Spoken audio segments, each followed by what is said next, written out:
গার্মেন্টসে জব করি। সো গার্মেন্টসে জব করে তো শান্তি নাই। একটা মানুষের পেটের দায়েই চাকরি করে, জব করে, মনে করেন গার্মেন্টস হোক, যে কোনো জব পেটের দায়ে করে। মনে করেন পেটের দিয়ে কাজ করতে গেলেও মনে করেন সারাদিন কাজ করে মাসে টাকা পাই, সারা মাস কাজ করে, তারপরে একটু শান্তি নাই। মনে করেন অফিসে বড় বড় স্যারেরা যারা আছে, এসপিও ওপিও সবাই মিলে বাজে বাজে কথা বলে, বাজে বাজে অফার দেয়, এগুলা মেনে নিতে পারলে কাজ করো, নয়তো করো না, এসব বলে। কিন্তু কি করব, অনেক টানাটানি করে জব করতেছি, কিন্তু মনে করেন এক পর্যায়ে দেখতেছি এখন আর আমি পারতেছি না, তার জন্য জবটা ছেড়ে দিচ্ছি। তো এখন বর্তমানে শুনলাম যে এখানে আসলে নাকি সব কিছু আছে, অপশন আছে চাকরি নেওয়ার মতো, তার জন্য আপনাদের ভিতরে তুলে ধরলাম।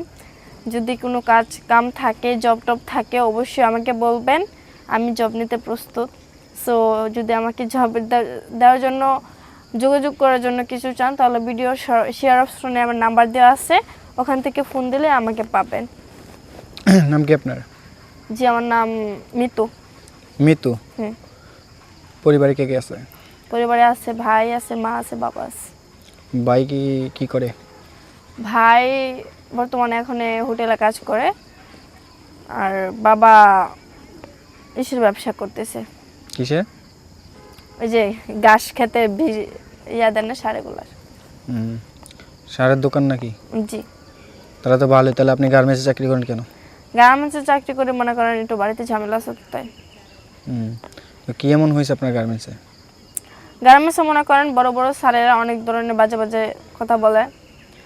বুঝেনি তো একটা মেয়ের কাছে কি চাইতে পারে ওরা। কিরকম বাজে কথা বলে, বলা যাবে কি? বাজে বলতে অনেক কিছুই, জানেন না, একটা মেয়ের কাছে তার মনে করেন মূল্য যেটা যেটা তার কাছে অমূল্য রত্ন, এই জিনিসটা ওরা চায়। কিন্তু আমি একটা মেয়ে, এটা আমার পক্ষে সম্ভব না। বুঝতে পারছি। তো এখন প্রতিবেদন আসছেন কেন? এখানে আসছি জানানোর জন্য, যদি কেউ থাকে এরকম ভালো মানুষ আমাকে জব দেবে, এরকম যদি কেউ থেকে থাকে, তাহলে অবশ্যই মানে আমার সাথে যোগাযোগ করুক। এই ভিডিও দেখে এই শেয়ার অপশানে নাম্বার দেওয়া আছে, ইমো, হোয়াটসঅ্যাপ, ওই দুটো নাম্বার দিয়ে, এইগুলো দিয়ে যোগাযোগ করলে হবে। তো কীরকম ছেলে চান?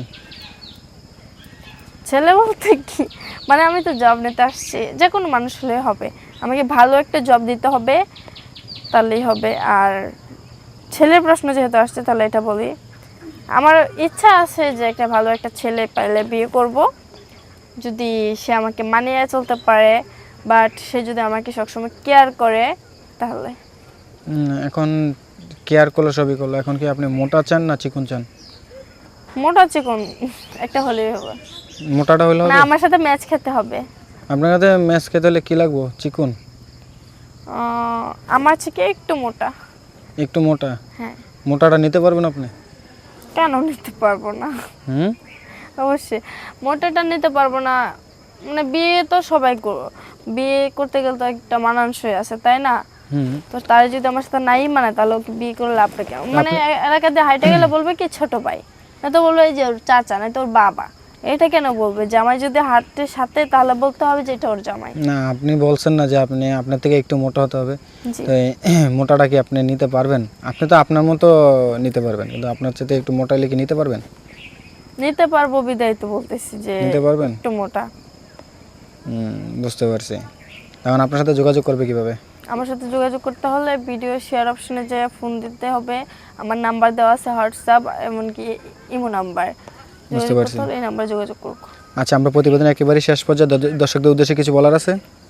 দর্শকদের উদ্দেশ্যে বলতে গেলে, গার্মেন্টস কর্মীদের নামে যদিও কেউ জব করেন, এসব অফার পেলে অবশ্যই মনে করেন আপনারা কথা বলবেন, যেন এরকম কিছু না হয়। আর যেখানে এসব বিষয়ে কথা হবে, ওখানে আপনারা জবটা নাই করেন। ঠিক আছে আপু, ভালো থাকবেন।